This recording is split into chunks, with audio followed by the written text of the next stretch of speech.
Hi, I'm Clint Engel with Furniture Today. I'm here with Andrew Kauffman. He's the CEO of Furniture First, and we're in San Diego at your annual symposium. Andrew, first, I just wanted you to tell me a little bit about your crowd and how the event's going so far. It's going great. This is kind of a continuation of our 25th anniversary that we had earlier this year. Once again, we sold out in record time. We opened up registration on November 1st. We have tables out in the hallway. They sold out in actually 2 hours, and we added more booths this year, and they actually sold out in less than 2 days.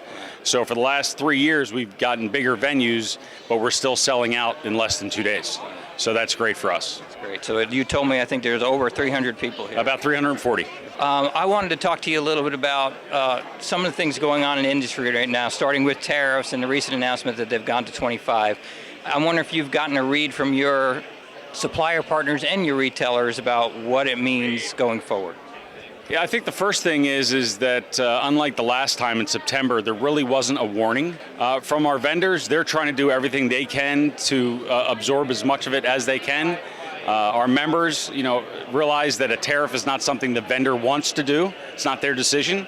But things are going to trickle down. So there's a little nervousness as far as prices are concerned. I think it's going to probably affect the higher end furniture that's coming out of China, because ultimately in the end, the end consumer is going to decide whether they're going to pay the price or not. I noticed you have this program where your supplier partners have a minute at the mic where they get to talk about their program. One of them mentioned how they're not affected by tariffs at all. Does it affect who you Furniture First does business with? No, not at all. We've had relationships with folks for years, whether they're a domestic or an importer. But someone right now that makes things domestically is going to tout that.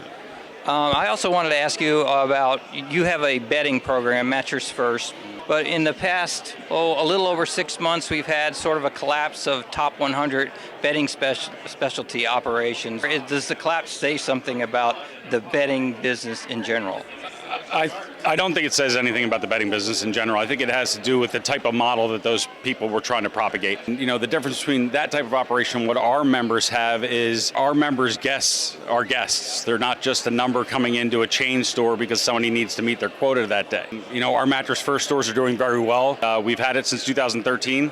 The solid data is in the first year of someone owning a Mattress First store, whether it be an in-store gallery or a freestanding store, is their retail sales are up 27.64%. What about growth? Is there an opportunity there, or are we strictly overstored and they're going to grow within their own box? I think they're going to grow within their own marketing area, but they're certainly not going to go 3-4 hours away. Our members aren't built to control that animal, so to speak. Part of the problem with the bedding specialty stores has been the new competition from Bed in a Box. Do your members feel that? Our members do. You can't turn your back on Bed in a Box. It's not a fad, it's here to stay.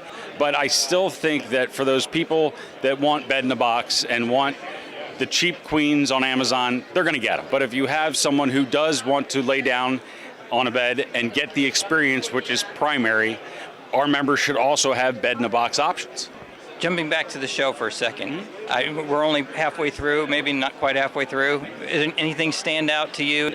Our group's a tight group, and I think it just comes down to the base fact that they can take this day and a half and spend it with each other, but at the same time strengthen the relationship with vendors and form new ones.